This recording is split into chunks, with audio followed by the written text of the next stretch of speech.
திமுக மற்றும் காங்கிரஸ் இடையே நடக்கும் பனிப்போர் உச்சகட்டத்தை எட்டியிருக்கிற நிலைமையில காங்கிரஸ் முக்கிய பிரமுகரோட அரசு பதவியை நீட்டிக்க மறுத்து அதிர்ச்சி கொடுத்திருக்கு திமுக. காங்கிரஸ் கட்சியில சமீப காலமா திமுகவுக்கு எதிராக எழுந்து வரும் குரல்கள் கூட்டணிக்குள்ள சலசலப்பை ஏற்படுத்தி இருக்கு.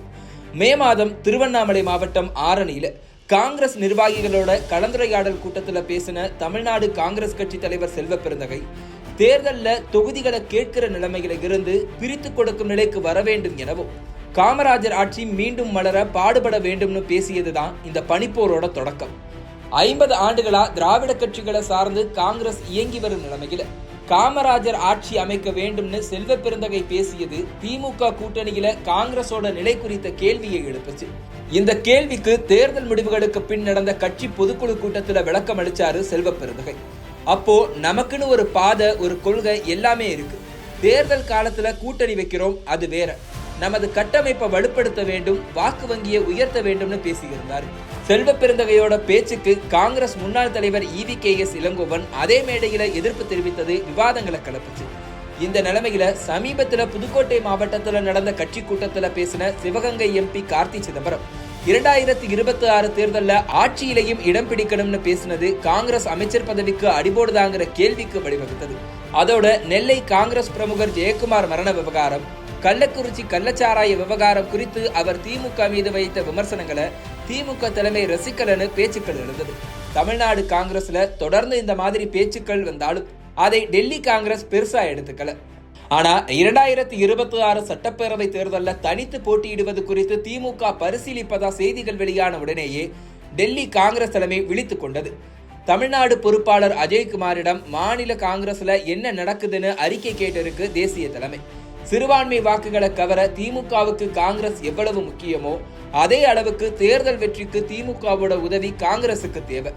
இதை உணர்ந்துதான் இரண்டு கட்சிகளோட தலைமையும் ட்விட்டர்ல கூட நட்பு பாராட்டிக்கிறாங்க.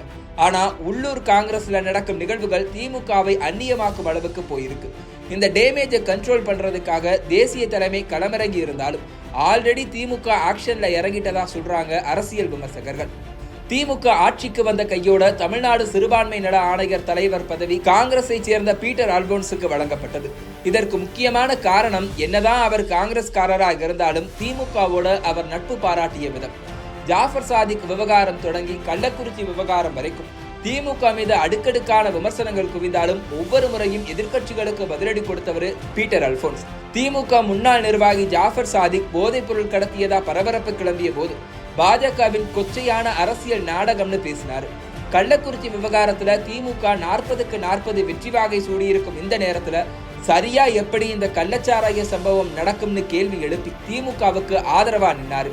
முன்னாள் முதலமைச்சர் கலைஞர் கருணாநிதியை இழிவுபடுத்தியதாக நாம் தமிழர் நிர்வாகி கைது செய்யப்பட்ட போது ஈன பிச்சைக்காக கலைஞரை இகழும் ஞான சூனியங்கள்னு பேசியிருந்தார். இப்படி எல்லா விவகாரங்களையும் திமுகவுக்கு ஆதரவாக நின்றிருந்தாலும் அவரோட சிறுபான்மை நல ஆணையர் தலைவர் பதவியை நீட்டிக்க மறுத்திருக்கு திமுக அரசு.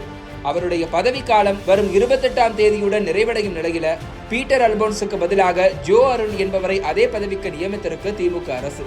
திமுகவுக்கு காங்கிரஸ் மேல உள்ள அதிருப்தி தான் பீட்டர் அல்போன்ஸ் பதவி நீட்டிக்கப்படாததுக்கு காரணம்னு சொல்றாங்க அரசியல் விமர்சகர்கள்.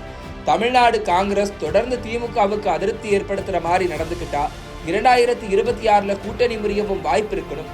அது நடந்துடக்கூடாதுன்னு தான் காங்கிரஸ் தேசிய தலைமை முயற்சிக்கிறதாகவும் தகவல் வெளியாகி இருக்கு.